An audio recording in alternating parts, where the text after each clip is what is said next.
in England, and I want to talk about something that's been puzzling me and bothering me for 25, 30 years, and it's the art critics.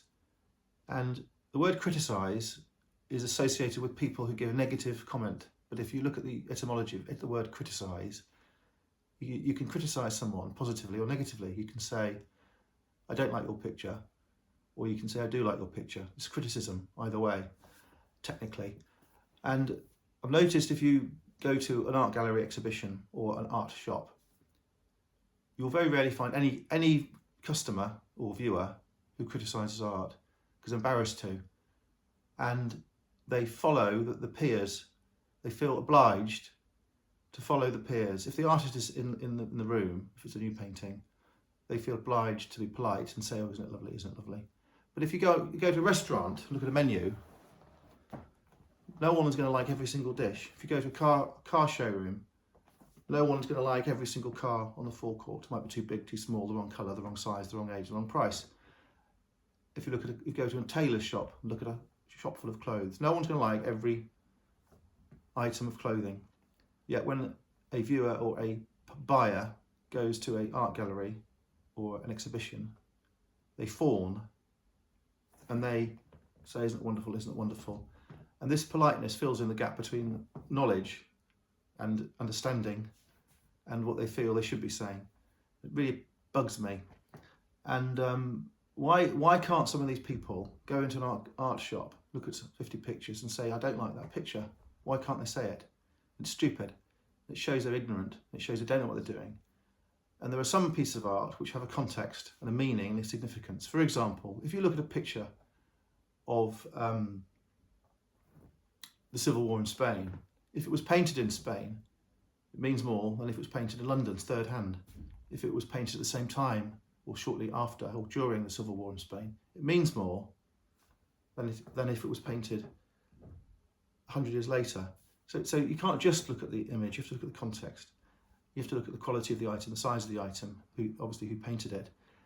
But again, that can lead to problems because some people like an artwork purely because of who painted it. I went to an exhibition at the Tate with Picasso's in 15 years ago, and I thought it was the most miserable collection of Picasso paintings you could conceive of. They were awful, almost like they were the rejects of his entire life. And my suspicion is all those Picassos have been put into this exhibition by the Tate, purely because it was a Picasso exhibition, and of course it was rammed with people gawping at this stuff. None of them know their arse on their elbow and know what the hell they're looking at, all these tourists. And they were all nodding and taking photographs and fawning over it. It's the most awful stuff amongst the works comparatively of Picasso. But because of the name, it drew in these people. And there's no one there who was saying, isn't this rubbish? I was saying it. And it just shows that there's this herd mentality. It's bloody stupid. And if you look at other names, you get an auto response. If you have a Velasquez, everyone will love it. If you have a Raphael, everyone will love it. And it's the same sort of story. But the critical element is missing most of the time. And if you say you like all the artwork, you just accumulate random artwork, you're not being selective, and you're showing you don't have a preference. You have to have a preference. If you're a man and you go to the school prom, you will pick the nicest looking women sitting at the other end of the room. You're not going to pick the other ones. It's choice. It's a selection. It's the same with pictures. You should go for the pictures you like. And if I have the opportunity to go to an auction in person and I don't have a catalogue, sometimes I like not having a catalogue, because you go around the auction and you look at everything and you remember the items you want to buy. You don't need a catalogue. If you get home an hour later, you can't remember the picture you want to buy or the pictures you want to buy. It's a very good test as to whether you should actually buy it.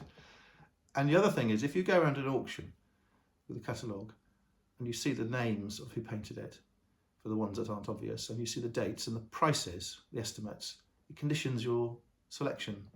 And it's very satisfying to go, as I say, around an auction and by implication a shop or a museum, and pick the things you like, and get home afterwards and then look it up. And sometimes you'll find that the items you like are not very popular or valuable, which is really pleasing because it means you can get them. Sometimes you'll find the items you like, everyone else likes, and they're by a fantastic artist, which will endorse your choices.